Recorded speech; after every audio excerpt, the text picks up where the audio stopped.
दोस्तों पांडवों से लेकर कौरवों तक महाभारत के ऐसे कई किरदार हैं जिनकी कहानी हमें बहुत ज़्यादा हैरान करती है। दोस्तों आपको एक दिलचस्पी की बात ये बताते हैं कि इस कहानी का हर एक किरदार एक दूसरे से किसी न किसी रूप से जुड़ा हुआ है। दोस्तों महाभारत के युद्ध में इन किरदारों की बहुत ही अहम भूमिका रही है। दोस्तों महाभारत की एक ऐसी ही कहानी है अर्जुन के पुत्र की, दोस्तों जिसने अपने पिता को विजय करवाने के लिए खुद की बलि दे दी थी। दोस्तों यही नहीं, भगवान श्री कृष्ण को स्त्री बनकर एक योद्धा से विवाह करना पड़ा, जिसके पीछे एक बहुत ही रोचक कथा है। दोस्तों एक बार कुछ डाकू ने एक महान ब्राह्मण की गाय छीन ली, तो वो मदद के लिए युधिष्ठिर के महल पहुंच गया। वहाँ पे सबसे पहले अर्जुन दिखाई दिए, जिसने उसने मदद की गुहार लगाई। दोस्तों अर्जुन को याद आया पिछली रात उसने अपना गांडीव युधिष्ठिर के कक्ष में रख दिया। इस समय युधिष्ठिर और द्रौपदी कक्ष में थे और ऐसे में वहाँ जाने का अर्थ अनुबंध का खंडन करना था। दोस्तों किंतु ब्राह्मण की सहायता के लिए उन्हें कक्ष में जाना पड़ा। दोस्तों जब वो 10 युवाओं को मारकर ब्राह्मण की गाय छुड़ा लाए, तो अनुबंध की शर्त के अनुसार 1 वर्ष को वनवास के गए। अन्य भाइयों के लाख समझाने के बाद भी वे वनवास को निकल गए।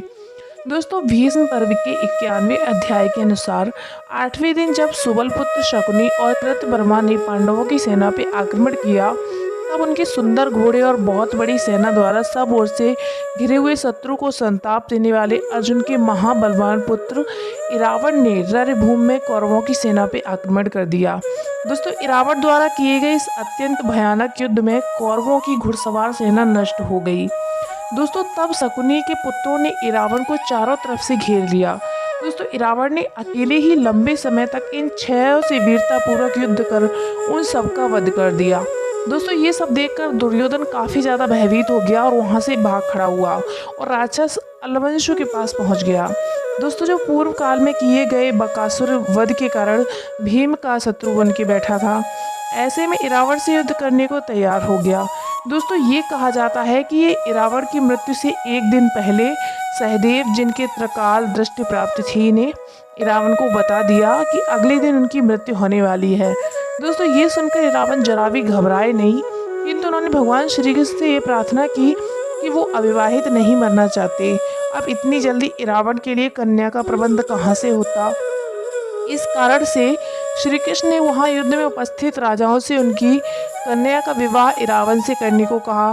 दोस्तों लेकिन ये जानते हुए कि इरावण अगले दिन मरने वाला है, कौन राजा उसको अपनी कन्या देता। कोई और ना उपाय देखकर स्वयं भगवान श्री कृष्ण ने मोहिनी रूप में इरावण के साथ विवाह कर लिया। दोस्तों इरावण महाभारत का एक बहुत चर्चित तो नहीं किंतु एक मुख्य पात्र है।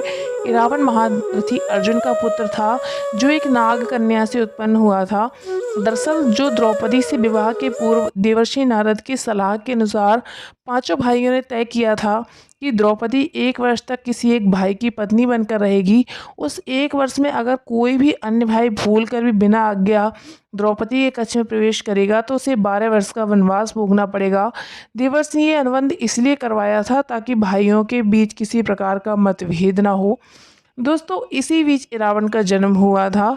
उम्मीद करते हैं दोस्तों आप सभी लोगों को काफ़ी ज़्यादा वीडियो पसंद आई होगी। पसंद आए तो वीडियो को लाइक करना, चैनल को सब्सक्राइब ज़रूर करना। Thanks for watching.